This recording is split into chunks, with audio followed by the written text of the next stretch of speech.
Hello and welcome to today's video. Today, I'm going to talk to you about the 5 most common root causes of SIBO. There's actually a lot of crossover with these root causes, causing almost every type of digestive problem that you could imagine, but we're going to be looking at them specifically in the context of SIBO today. I'm going to walk you through all of these different root causes and help you figure out if this could potentially be a root cause for you, and if so, what we should be doing about it. And then at the end of the video, I also want to explain a little bit about how these root causes create dysfunctions in our body and which mechanisms of action they're disrupting that cause SIBO. The first root cause we have on the list today is mold. This is a really common one. This was actually the root cause of my SIBO. Well, let's say one of them, but this is probably the most common that I see. So the way that we can assess if mold is a part of your picture and potentially one of the root cause factors causing the SIBO presentation is, first, we can do a visual inspection. Look around your environment. Look in the house that you live. Look at the workplace where you work. Anywhere that you spend at least 6 to 8 hours a week should be inspected, because even an exposure of 6 to 8 hours a week is enough to create a SIBO presentation from a mold exposure. So what we're looking for here is any signs of water damage. Obviously, there are some places that are more likely to have water damage. So you can look at roofs and ceilings to see if there's been any misplaced tiles or leaks. We can also look anywhere we have a water supply or a pipe fixture. So back of the washing machine, underneath the sink, around the shower, anywhere where we have a source of water inside the house. These are really good places to be looking. Sometimes you can also smell it. If you walk into a room and you just get this feeling that something smells slightly off, you should probably trust that. You see, our bodies are full of biofeedback mechanisms. The way that something smells and tastes tells us a lot about whether it's healthy for us. And when we walk into a room, you're going to get a waft of that air in your nose, and your body is going to receive a lot of data about the contents of that room. Now, it can be very tricky because you can get a lot of musty smells that aren't actually moldy and they're completely harmless. But if there's any doubt, it's definitely worth investigating. It's also possible to do several different types of tests. Personally, I'm not sure how reliable these tests are. I hear that for some people they're very helpful, and I also hear for other people they're not helpful whatsoever. We have the ERMI and HERTSMI tests, which are air samples. So we're basically measuring for fungal bodies in an environment as opposed to outside of that environment, say outside of the house as an example. So this can be one way to receive some feedback. You can also do mold plate tests. I would say this is probably the option that I trust the least, because there is mold everywhere, and what grows or cultures on a petri dish isn't really a good indicator of what you've got going on in that environment. And there are some other tests we can do where we're not testing the environment, but we test the individuals in the environment. So you could do an organic acids test. You could first of all test just the organic acids that are the standard in most organic acids, and we could look for fungal biomarkers. So things like arabinose, and potentially even oxalate is elevated for some people when they have some fungal or yeast issues, which is a common consequence of being mold exposed. You could also do a mycotoxin panel. This is where you're doing an organic acids urine test with an additional mycotoxin panel that will actually test for mycotoxins. The thing is, you can get mycotoxins in the food supply, especially if you eat nuts, seeds, grains, or flour products. Even animal products can have mycotoxins in, especially the fat. We have to look at these tests contextually. The final option for testing here would be to do a mold antibodies test, where we're testing your body's immune response to molds. This can be more of an accurate option. However, I would argue that molds generally are quite inflammatory, and it can be normal for the body to trigger an immune reaction to these things. So again, it's a little bit tricky because all of the testing options that we have available are a little bit hit or miss. You really have to look at the context of the situation. You have to assess the symptoms. You really have to look at the picture as a whole to decide if mold is a potential root cause. Secondly on the list, we have dental issues. So in my experience, the most common dental issue that people are experiencing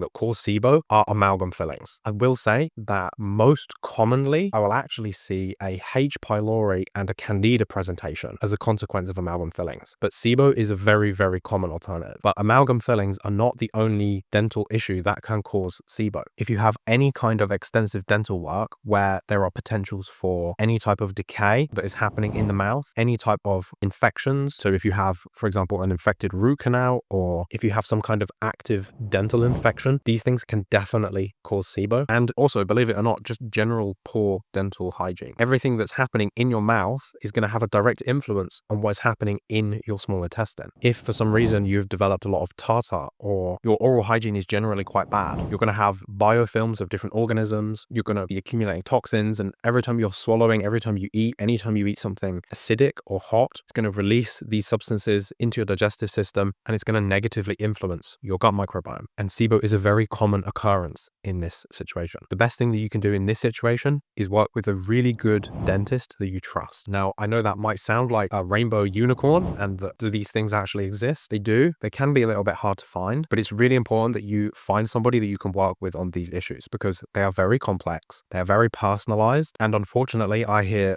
plenty of horror stories of poor dental work and how this has had negative consequences on people's health for years to come. So it's really important that you find somebody that you can trust, and we really want to make sure that we don't have any mercury or other types of heavy metals in the mouth. We need to make sure that you're completely clear of dental infections, and we want to make sure that we're practicing good oral hygiene just on a general basis. The third most common cause of SIBO is food poisoning. This would be considered post-infectious SIBO or post-infectious IBS. So this is where the individual eats something that is contaminated and gives them food poisoning. So Salmonella, E. coli, maybe you had the all-you-can-eat sushi and something wasn't quite right, or you went to a buffet, or even like a takeout or a restaurant where the hygiene simply wasn't good enough. This can give you a really nasty case of food poisoning. And what usually tends to happen in these cases is there's a very acute period of over food poisoning like symptom. This would usually be liquid surprise from both ends, both from the mouth and from the other side. So lots of vomiting, lots of diarrhea, and the body will continue to do this, and it will keep this up as it's trying to flush this out of the system. Sometimes the body just simply isn't able to flush it out, and then what you tend to see is this transition into more of a constipation presentation, actually. And that's when this infection begins to set itself up and create a SIBO type presentation. But sometimes, either due to the fact that people are afraid of the symptoms, or because the symptoms are so severe, it's creating like very bad dehydration, and it becomes medically necessary to try to suppress the cleansing mechanisms that the body is trying to imply, the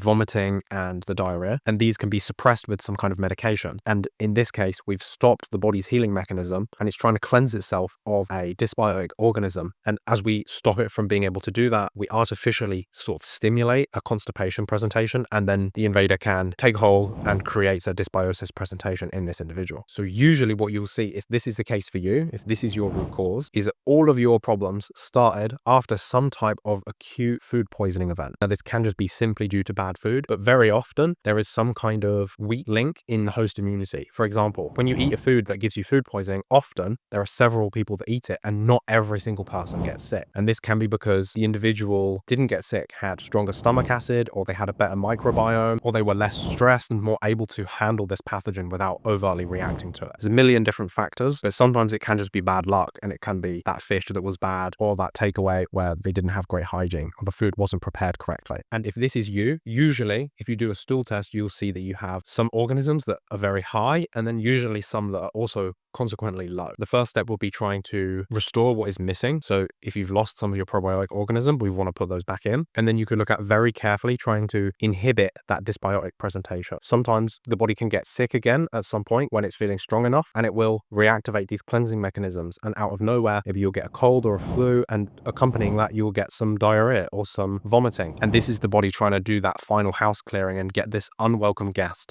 out of that. The fourth most common root cause of SIBO is medication. So talking about medication is a tricky one, because there's lots of different types of medication that function completely differently in the body. And also, most of the time, medication is taken due to the fact there is already some type of dysfunction or problem that is presenting itself. For example, taking non-steroidal anti-inflammatories for pain, there is already some underlying issue. And in that case, you could kind of consider that the root cause is actually the pain that causes you to take the medication in the first place. But medication being so broad, it is really worth talking about in the context of root cause. So the most common medications that cause SIBO presentations are, first of all, surprise, surprise, overuse of antibiotics. SIBO at its core is a gut dysbiosis presentation. Sometimes we can have an increase in a couple of organisms, but overall you tend to see a significant decrease in overall diversity. And this is one reason killing protocols tend not to make very much sense, because you're actually just increasing that disparity and making it even more likely that SIBO will present. So antibiotics have a direct mechanism of reducing microbial diversity. But almost every other medication that exists has some kind of negative influence on the microbiome. The most common is definitely antibiotics, but we've also got things like female birth control. This has been shown to negatively influence the health of the microbiome. We also have things like non-steroidal anti-inflammatories and even things like steroidal anti-inflammatories, so cortisone, things like this. These directly influence your immune system, and they're going to consequently have an influence on your microbiome as well. And just a little personal share for you, for me, the medications that really affected me were actually the antibiotics that I took for SIBO in the first place. So upon taking rifaximin and metronidazole to try to treat a methane-based SIBO, this actually made my gut significantly worse and created a whole bunch of other problems for me, including full-blown severe histamine intolerance and mast cell activation syndrome, completely debilitating chronic fatigue syndrome. This was one of the things that really took me from walking wounded, really struggling with my health and trying to deal with mold toxicity at the time, and it completely put me in bed. It disabled me. It knocked me off my feet. It stopped me being able to function as a human. And this is one reason that I'm really hesitant anytime I hear somebody saying that they're using antibiotics to treat SIBO, is a lot of the time it actually makes it so much worse. And combined in with all of this, I also took a medication called Buscopan. This is an antispasmodic drug. It was given to me to help with constipation and twitching in the intestines. I've later learned that this is actually a fairly potent neurotoxin, and it destroys your enteric nervous system. So it stops your nervous system from being able to communicate with your digestive system. And your nervous system probably should be able to communicate with your digestive system, as it's one of the places we have the most nerves in the whole body. That's kind of the idea of why we gave it the name, the second brain. It's full of nerves. So taking something that disrupts the nervous system function probably wasn't the best idea, but here we are. Hindsight is 2020, and you really learn from your mistakes. And I want you to learn from my mistakes too. So medication, very, very common root cause and also compounding factor for many in the presentation of SIBO. And finally on this list, wouldn't be a gut health list if we didn't talk about stress. Something that I really want you to understand about this when I say stress is, yes, this does mean mental and emotional stress, kind of the stress that you're imagining, like work life and work-life balance and being a mom or having kids or paying the bills. These kinds of stresses, yes, this is valid and this is very true for many people, but stress is more than this. Stress can be nutritional deficiencies. Stress can be twisting your ankle. Stress can be chemical imbalances inside of your body. Anything that happens that causes all of these different things cause the same type of stress response, and your body responds in the same way. Very interestingly, what you will see is as you are in a increased state of stress, we will see an increase in sympathetic activity. So this is the part of your nervous system that's really good at dealing with stress. This is the fight or flight. This is the high cortisol and the ability to adapt and respond to stress so that we can survive. But directly proportionally, as you see an increase in sympathetic activity, you'll see a decrease in parasympathetic activity. And parasympathetic activity is important because it's what regulates every single function of your digestive system. It regulates stomach acid secretions. It regulates digestive enzyme production. It regulates bile synthesis and excretion. It regulates your motility and the integrity of the mucosa in your digestive system. The importance of stress in any type of gut problem, but especially, specifically,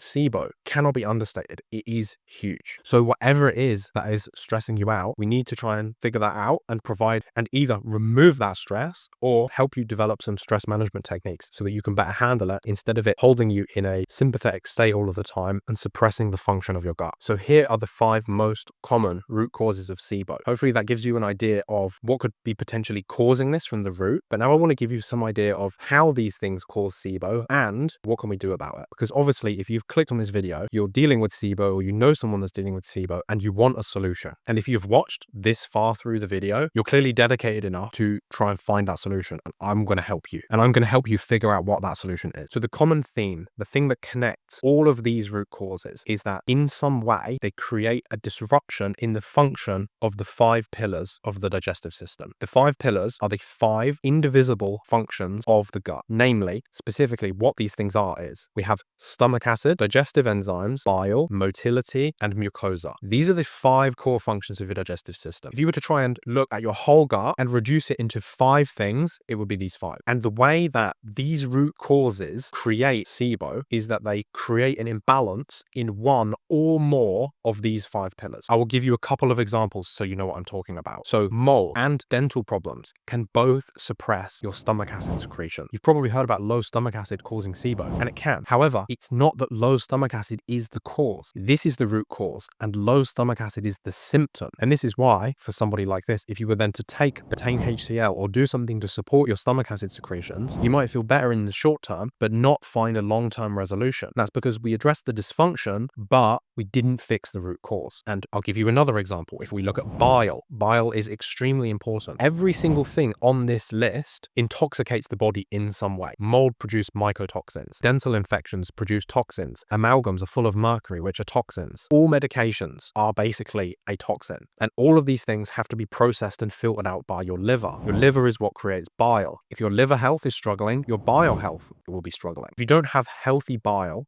not only are you not going to be able to detox, which is going to create its own set of health problems, but bile also works like soap and it cleans our small intestine.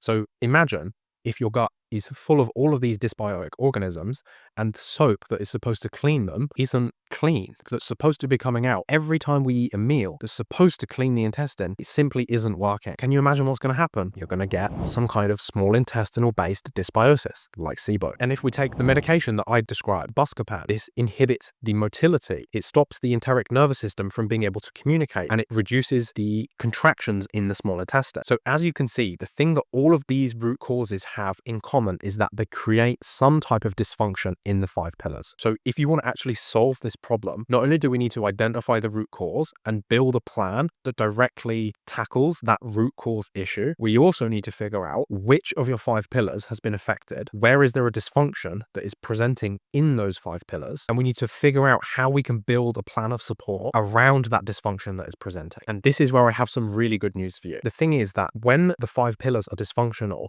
they will present with a very specific symptom set. For example, somebody that has a dysfunction in the motility and the bile will have very particular symptoms versus somebody that has problems with the digestive enzymes and the stomach acid. They will have a very different set of symptoms. So if we know what we're looking for, we can collect information on the symptoms that you're experiencing and figure out where that dysfunction is presenting in the 5 pillars. And this is the best bit. We've created a gut health quiz that you can fill out. It takes less than 5 minutes. It's 90 yes or no questions. They're very simple questions like, do you experience acid reflux? Have you experienced constipation? It's very, very simple. It's so easy. It doesn't feel like a test or anything. It's so easy. You'll have no problem filling it out whatsoever. As I said, you can do it in less than 5 minutes, and it's going to take all of that information that you provide and package it up and provide you with your own very personalized report. And in this report, it is going to give you action steps based on the information that you have provided it. There's a very smart algorithm in the quiz, so it will take the answers to your questions and it will be able to figure out which of the 5 pillars you have that are out of balance. It will then not only, but in that personalized report, it will give you personalized action steps. So the steps and the actions that it suggests to you are based directly on the answers that you have given the quiz. So now, not only can you figure out what the root cause is, but you can figure out